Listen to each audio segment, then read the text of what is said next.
All right, welcome along to a very ad hoc Team 33. Like many of our episodes, many of our shows and interviews, sometimes they just happen. I was walking through Dublin city centre this morning and a couple of texts came through on WhatsApp from the man to my left here, Colm Boohig, suggesting maybe we should just chat about the Maradona documentary that's on Netflix, not the Asif Kapadia one, because both of us actually interviewed him a few months ago on Team 33. But you want to talk about the series that's on Netflix. Yeah. Now, I'm not sure why Shane's here either. Shane Hannon, welcome to the studio. He hasn't been on Team 33 for about a year. I have a tweet from Liam Gallagher. Diego Maradona documentary is outrageous. It's the best doc I've ever seen. Biblical, LG. This is what I wanted to bring up. So this is massive. All it right. must be huge. So why are we talking about it? Because I haven't seen it. Shane hasn't seen it. Yeah, well, I should bring everyone through. First of all, I just texted you saying, have you seen Maradona in Mexico, the new Netflix series? And you said no, but we should talk about it. So it was like you were like, let's do this. And I was like, yeah. And then I'm more enthusiastic than I come across. I know, it's great. And then I went down a garden path with the title. I was like, it's about 86, Mexico. So I sat down in the office today and this morning I was just buzzing and Raf wasn't in yet, so I texted Raf and no one else had seen it, and I was like, I say Shane hadn't seen it. So I turned around to Shane, have you seen it? No. Told them all about it and Shane was like, yeah. So it's about 86 World Cup. No, it's about now. So Diego now. Maradona in Mexico is about the legendary Diego Maradona taking charge of this very unfancied second division side in Mexico called Dorados. Yeah. And they're in based in a city in Mexico called Culiacán, Sinaloa. Which is obviously quite a dangerous place. It's El Chapo. Yeah, so it's a drug cartel. It's one of the most dangerous parts of the whole continent, really, not just Mexico. And Maradona was hired as their new manager by this club president who is bizarrely normal in his circumstances. Nunes is the surname that he just goes by, and he's almost like the voice of reason in it, and kind of our voice, kind of the viewer's voice. So it's set over 8 episodes. They're about 35 to 40 minutes long, so very consumable. You could definitely do 2 at a time, which is what I was doing. I like that. So yeah. So you have it done in no time, and it goes through the time that Maradona spent there. But it's done in such a way that it's actually better going into it with no knowledge of what happens at all. Yeah. Because I said it to Adrian Barry and I think he had watched the first episode, and I said something which I'm definitely not going to say now, which he was like, oh no, don't say that to me, because he didn't know what happened with Maradona at Dorados. I don't know if he know what actually happened and where he is now. I know where he is now, yeah. His post-Argentina World Cup 2010 career kind of just went off a cliff for me, and I know he was at loads of different little clubs. He went over into Asia and different parts, and he went home for a while. He went to Mexico, and then he went to a club recently. Yeah. 2 months, obviously. So Gimnasia de la Plata in Argentina. So since that documentary has ended, he's already managed another side in another country, and he's already left that job. So he took charge of Gimnasia de la Plata, butchering the pronunciations here, but in Argentina in September of this year, and he left last month. And I saw a picture of him pitch side sitting on a throne. I don't know what that's about. I think it was post Dorados anyway, because if that's in a documentary, they don't show it, and they really would have and should have shown it. So I presume it was his latest job in Argentina. The Dorados job are interesting because it's randomly for a small club that like they are. It's not the first time we've mentioned them on Team 33. I did a piece before and just have it in front of me here with Duncan Tucker many years ago, actually back in 2016. Adrian Collins kind of brought up the story of Pep Guardiola going to Dorados, which was very random, and then we spoke to Duncan Tucker, who gave us the background about it. But they're able to attract these kind of legendary names to a place that is, as we said, very, very dangerous. My only familiarity with Sinaloa is Breaking Bad season 2, when that Tortuga, the DES snitch, has his head blown off and stuck onto a turtle, because his nickname is Tortuga, which is turtle. So the Sinaloa cartel aren't nice guys. Like, does Maradona fear heading to this place? Does he express fear at any point? He's clearly in a dangerous position. Yeah, it's a recipe for disaster when you look at it, because you think of this guy who has had a massive cocaine addiction, and it's kind of still struggles with it. He has kicked it, but it's still a part of his life. Mm-hmm. And you think this is the worst place in the world he could go to.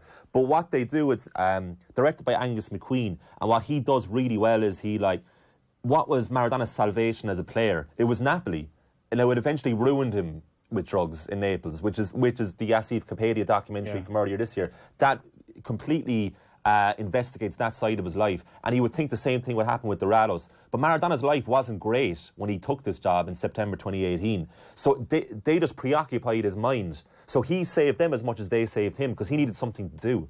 But what you see in this documentary, and I've never seen in any other depiction of Maradona, is you see a guy who genuinely has a footballing brain and is very tactically aware and astute. Because actually, if we were to go back to the 2010 World Cup, and it's actually only the Germany game actually where they got trashed 4-0, you would assume he doesn't have that tactical brain. He's just essentially he's kind of like a mascot that G's the team up. Well, Dorados were bottom of the league when he took over, and he lasted 2 seasons, but he took them on the verge both times. Like, I don't want to say too much because that part I would be reluctant to give away because it's done so well. It's so dramatic each game, but it's all done not just because he's Maradona. They all worship him, the players, but he knows what he's talking about, and the camera gets physically very close up to him. But your question, like, does he fear for himself there because of the obvious temptations? And you don't get that sense because you don't get that close to him. Yeah. You get close to him physically. There's a barrier. There is a barrier, but there's certain moments like that I've picked out that you just think, as I was saying to you earlier, 75 to 80% of his character, you're like, this guy is great. This guy is so endearing. Like the modern day version of him, the 58-year-old man, like middle-aged man, is like, I'd love to play for this guy. He's so charismatic and so endearing. And then there's that 20 to 25% where you're like, the ego and the character of Diego Maradona takes over this guy. And there's 3 or 4 prominent examples throughout the series where you're just like, this is ridiculous. Like, how do people live with this guy? There's one halftime team talk, and Dorados are losing 1-0, and it's a really important game against one of the biggest rivals. And before that match, he gives a brilliant team talk because we get into the dressing room. That's a huge reason to watch this. You're in the dressing room all the time. Brilliant team talk. Really tactically aware, very calm. Then at half-time, loses the rag, and what happens in the middle is the fans of the opposition are chanting a very, very derogatory song about him that's very well known and synonymous throughout South America if you don't like him. And he goes mental in the dressing room, and his whole talk at half-time is about how they disrespected me. They've disrespected me. We have to get them. They've disrespected me. And the players are just kind of staring at him as if to say, like, is this about you or us? Is this angrier than Mike Bassett when he has the rant? It is. I Like, think it was against Mexico, actually. Mike Bassett would be like, Diego, come on. There's no other commando. Like, a bit of, So does it have that a year till Sunday Galway 98 dressing room kind of fly in the wall feel, or is it a bit more than that? Well, it's visceral, but I suppose because Netflix is generally pretty slick in their production, it very much feels like a movie at the same time. But you are deep inside the player in terms of the mentality of the players, and there's like the goalkeeper's the captain. You get to know him pretty well, and they have a very good centre half who Maradona loves, and a very good striker. So you get to know a lot of the players. It's also great if you want to pick up any bit of Spanish law because the whole documentary, there's not a one word of English in the whole documentary. It's all subtitled. But it just comes back to me. You should definitely watch this if you have no interest in football because it's really a character study. And like this guy, you just can't imagine the fame that that he's had to live with since he was basically a teenager. And there's a point where he gets on really well with the press secretary. This young woman, I'd say she's no older than 30, and she's Dorado's press secretary, and she's a really good relationship with him. And she asks him, like, well, what do you think about when you go to sleep at night? And for some reason, he really confides in her throughout the whole thing. And he's like, I always just think about how great of a player I would have been if it wasn't for the drugs. And he says, the only person who actually convinced me to give up the drugs was my youngest daughter. And he goes into this story about the moment he knew he had to stop all the coke and that whole lifestyle. And you get a bit lump in throat with it because he's not putting it on. Like you see like he's forgetting the camera's there, and he just starts, he does this thing when he talks, when he does this kind of million-mile stare, and he's just reliving everything. And it's actually in Azif Kapadia's documentary. I asked him that when he was here, and there's a moment at the Christmas party, and he doesn't know the camera's on him, and he's just staring. He's authentic, like completely authentic. Yeah. There's not any bit of fakeness about him at all, which is remarkable considering he's one of the most famous people in the world overall. Yeah, but authentic good, authentic bad. I think Kapadia said it when he was here with us, actually, that there is the side that's actually quite attractive to people, and then there's a really kind of repulsive side as well that occasionally comes out. Like Yeah, 100. That's exactly it. But it's way more in favour of the endearing side and almost empathetic with him. But there's the other side that nobody will really ever know about because so few people on earth in the history of mankind get to his level of fame.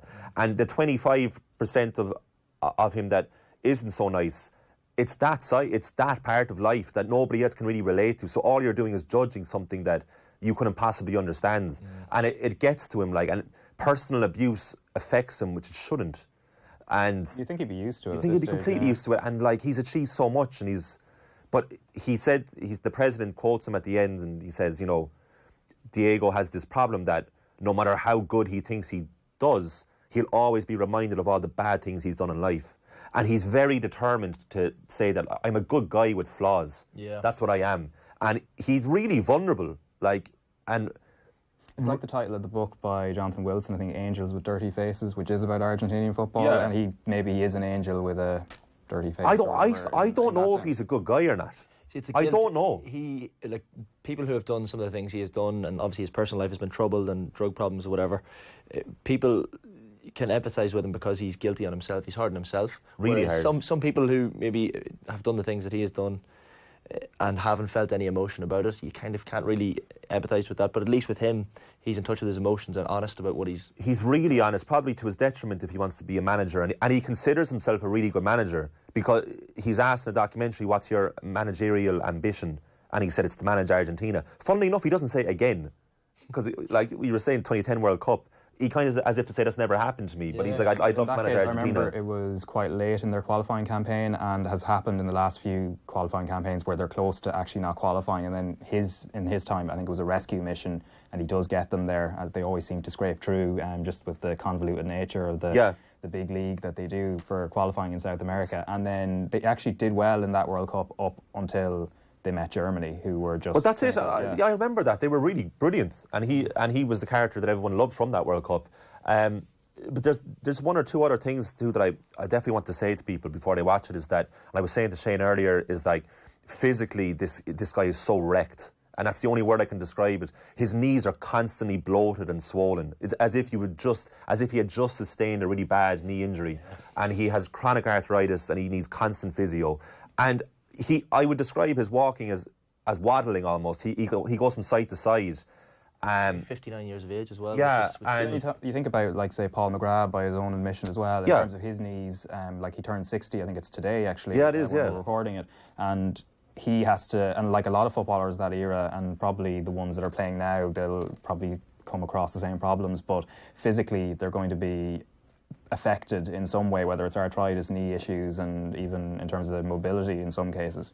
That's his life, though. And that's what he's done to himself, really, because he says in the documentary, you know, I never really looked after myself. And again, it's going back to the thing, if you thought I was great, you should have, you know, without the drugs. And then he has weird moments of being really humble, where he's like, I never thought I was that great of a player. But I like, you know, you say authentic, and he is, but I don't. Sometimes you think, oh, he actually has the team's interests at heart here because they love him and he loves them. But then at times you think, no, this is just all about him. Is that him being his own harshest critic, or is that him just looking for attention and looking for people to say, oh no, you were great, Diego, you were fantastic, you were probably the greatest player of all time? Is he just looking for attention in that way, starved of it? I don't think so, because he just spends his life with people loving him or hating him. No one's apathetic towards Diego Maradona, and so I think you can fill him with the nicest words in the world, and I guess he's just broken. The president mentions it often in a voiceover, kind of like he's in it, but often you hear from him, you hear and you don't see him, and he says that he's a damaged soul, and that he's talking about his own manager there, and like there's points where he doesn't show up for one game because he's back in Argentina because he's injured, or he's getting surgery, and then he comes back, and that press secretary he has a great relationship with. She says, oh, did you enjoy your holiday? And he gets really defensive, like, holiday?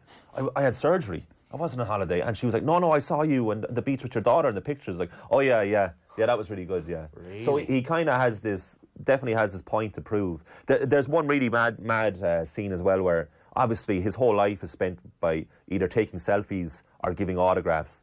And the training sessions are open there because in that city, baseball is the main sport. So, like, football is followed, but nowhere near to the extent of baseball. So the stadium is never full, and the training sessions are open. Well, open on the ones that are filmed anyway. and there's a bunch of kids, like, they couldn't be older than 10, and they're shouting at him to come over to sign autographs. And he does, and he goes over to sign them.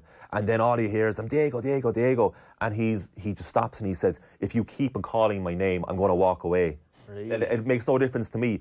And he curses at them, at these kids. And he's like, stop fucking calling me Diego. And he's like, Diego, Diego, Diego, I'll just walk away. Just stay quiet and I'll sign them. It makes no difference to me. I'll walk away and you won't get your autograph. And then at the end of it, you're like, oh, that's like a good stern teacher. But there's a kind of a way where he's almost like, get out of my head. Like, I'm suffocated by all of this. You both spoke about his managerial style and even 2010 World Cup there as well. I was reading a review of the series before it came in, spoiler free, of course. Yeah. Someone who kind of said that, or hypothesising the idea that Maradona took over a major European club, major to whatever, in one of the major leagues, and that he's of such a personality that maybe he could be a key person at a big club, given he's a spiritual leader. Maybe if there's players low on self-confidence, whatever, that he could come in and be that kind of figure. People haven't really thought of Maradona. He's kind of like this joke managerial figure that he takes over these clubs that no one has heard of ever before. But I wonder, like that writer, how maybe he would fare at a big club, given his ability to inspire players as well. Well, he was talking about the idea, I think a couple of years ago, he was like, Manchester United are looking for a manager, look no further. And everyone laughed, and you're looking at this and you're thinking, like, how bad could things get? How bad are things right now? Time, well, United are in one of the worst periods of my lifetime, and as a United fan, like, kind of apathetic. Like, they're a mid-table club. Yeah. So, I mean, obviously it's never going to happen. But, like, I mean, first of all, I actually don't physically think he could travel that far because of his health. Like, he has huge health concerns. Like his physical condition is a man of at least 20 years older than he is. But he nearly died, whenever it was. Remember the last football World Cup in 2018? He was in bits. Remember, he had to get carried back. And when he shows up in this documentary, which would have only been 2 months after that World Cup, he's in such a bad way. Like, and then I think by the end of it, he's in a slightly better physical condition. But he loves it there because they do worship him, but they kind of respect him. All he kind of looks for is respect. He doesn't really care about people worshipping him. He just wants people to respect his footballing view. And he does have a few good things to say. Like he's not archaic by any means, and he actually does think about the game a lot. I see, he just so desperately wants peace, but he's not going to find, like, this is getting very deep now, but it seems like he's tortured beyond any consolable words. Is how I would describe it. He's really fascinating though. Like, even if he had no real personality or discernible characteristics, he was obviously such a brilliant player that everyone would have a mild bit of interest. But say, comparison to Pelé, who everyone just accepts, like, especially our age, we're like, well, we have no idea, but apparently he was brilliant by all accounts, and we just go along with that. With Maradona, there's a whole human behind it. Like, put it this way, if he was an average centre forward who scored 10 goals a season, it would still make an interesting documentary just because of the character that he is. But of course, it goes hand in hand with how great of a player he was. That's why he's so tortured. And I just think I can't say that it's better than Azif's one that we had him on talking about. It's not. Different. It's very, very different. Very, and I think the start credits tell you a lot about it. It's quite jovial, the music that they use. So they want it to be fun. It's escapism. It's only a half an hour. As you were saying, you like two at a time. Sure. And it is escapism. Like, there's nothing too deep. But the moments I've mentioned there, without being spoilers, are stuff that would just hit you out of nowhere. It's that 75-25. I just, for some reason, found this figure in my head that's how I think it breaks down, that it's very enjoyable for 3/4 of it at least. And then you have that other part of him that I guess it's the reason people keep tuning in and reading and watching him. Because when I saw this on Netflix as an option for me, I was like, another Maradona documentary. Sure, I had just seen Azif's one, and then I ended up watching it, and sure, here we are now talking about it. I'm starting it tonight. I'm going to start it. It's really good. It's really, really great. One convert. It has been on my list because I have an issue on Netflix where I just put things on a list and. You can't put it on the list. You just have to do it. Eventually I get round to some of it, but then something new will come up. Like I saw The Irishman, which probably took me half a day to actually get through. What do you think of The Irishman? Oh, great. I haven't seen it yet, no spoilers, but it's a commitment to watch it. It's not Scorsese's best film by any means, but it's... I know people are giving out about how long it is. It doesn't feel like it's 3.5 hours. You did tweet that, actually, yeah. I did, yeah. as a social influencer. Changed my view. But anyway, we're going to put the Asif Kapadia interview that we just referenced there in the description on YouTube, and also the piece I did with Duncan Tucker many years ago about Pep Guardiola's time in Sinaloa. That'll be in the description too. But anyway, thanks to Colm Boohig and Shane Hannon for coming in. Thanks, Raf. Cheers.